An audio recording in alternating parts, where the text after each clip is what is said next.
See all of the NASA hardcore guys going, oh no, the YouTubers are here. There goes the neighborhood, there's vloggers.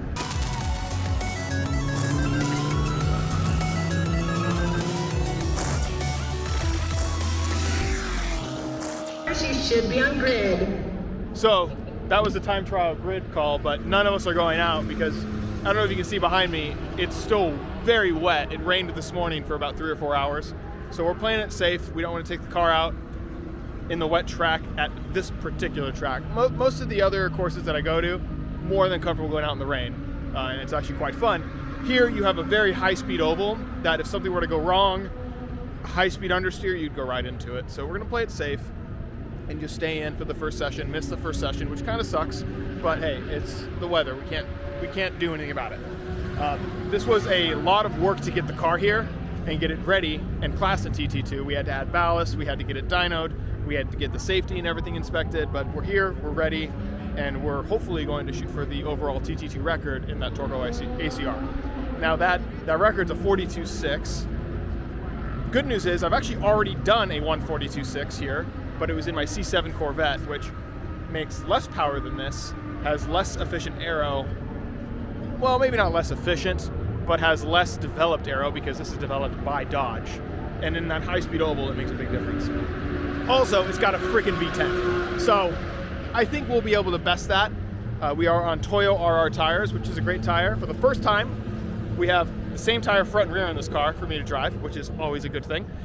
So no excuses on the mismatched tires today. It's all gonna be me. We're here with a couple of good friends of mine that are all in TT2. This whole group behind me, that Camaro, the 2 Mustangs are all TT2, and you're all friends of mine. So it's gonna be a really, really, really fun day, and hopefully we go fast and everyone stays safe. And before we head out for the second session, because we're skipping the first, big thank you to Torco for entrusting me in driving this car.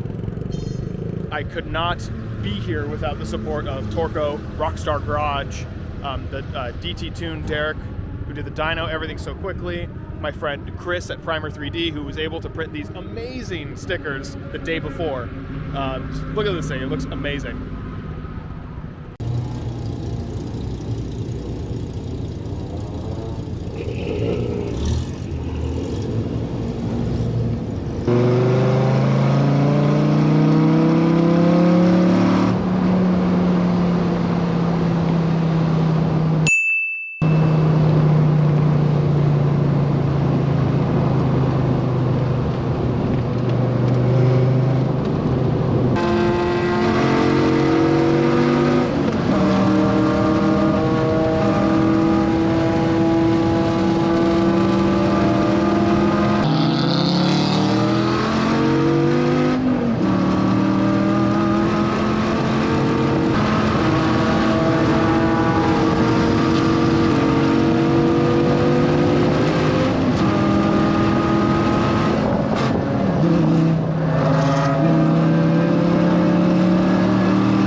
Okay, we just got done with our session 1, but the actual event session 2, we didn't go out because of the wetness. The car felt good. It was cold out, which is good for the most part for this track. The RRs need a little bit of time to warm up. One problem I did have was traffic, and I always talk about the last couple of videos have been, oh, Kevin, you ran into so much traffic, but it's a reality when you're at the pointy end of a field and they try and put all the time trials together. So you're sharing a track with guys that are doing, 216, 220s, and you're doing a 145. So that's part of the issue, is sharing the track. But for the most part, they all get out of the way, and it's really, they're a good group of people. So I can't fault them for that. So we fought a little bit of traffic that first session out, and then from that point forward, got some good laps, got some good data. I'm going to take a look at that before I go out on my next session and see how that turns out. We're hoping for 44s, 43s maybe. We did a 46.395 that first session out. So let's chop away at that the whole weekend. I foresee this car being 43 capable if I can get the rear end to stick, have a money lap where I don't run into anybody or I get slowed down by anything. So anyways, let's go.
We went out session 3, my second session, and we did a 145, 3 145s in a row. We still getting a feel for the car. It's very oversteery on exit. Having a hard time putting the power down. No complaints though. The car felt great. It's unreal. I got a little more confidence in the oval, and turning in at 160, slight lift, and back on throttle. I think 155-ish min speed. You guys just saw the footage, so you'll know before I do. But mid 150 min speed feels crazy fast on an oval. Probably more than 2 peak Gs. I'll have to look at the data right now and find out. But you really can feel the factory downforce. 1,200 pounds of downforce down on the car. It's pretty nifty. This ACR is pretty amazing, and I know that me talking about it might make their values go up even more. which sucks because I would one day like to own one, but they are great cars. I will say this, versus my C7 in the tighter stuff, C7 probably a little better. It's just a better handling car overall. This, again, it's like wrestling a grizzly bear. Even though we're on great tires, a Toyo RR front and rear now, it's still very oversteery, which is what an advanced driver wants as far as fun factor, but not necessarily the fastest way around.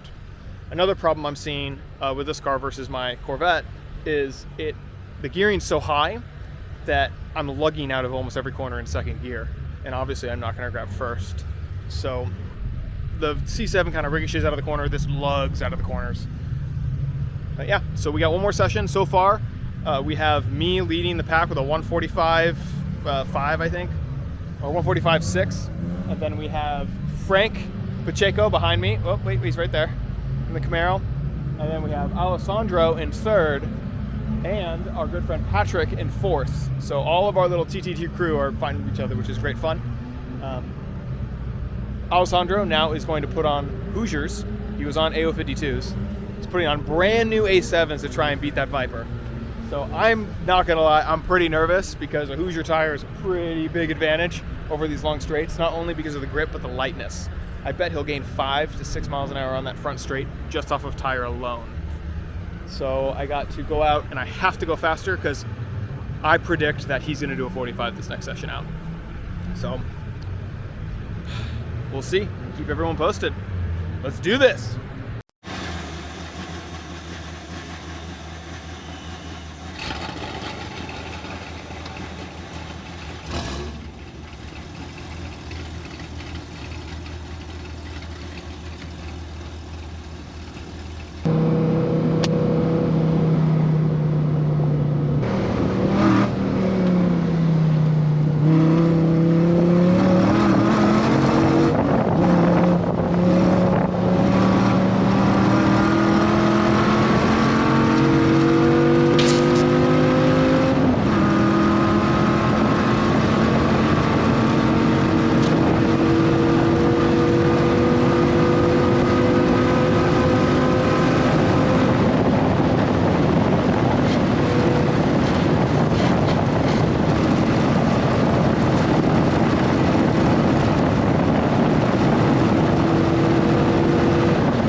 Okay, well, just got done with the last session, got out of my race suit, and we have won TT2. No new record, but we did win. We did a 44.8. Fortunately for us, unfortunately for him, Alessandro on his brand new stickered Hoosiers did a 44.9. So we got him by only a 10th. So we held him at bay on those surprisingly good Toyo RR tires. I believe we were the only car on Toyos in the entire TT2 field. So good on that, good on Torco, good on Toyo. The car ran beautifully.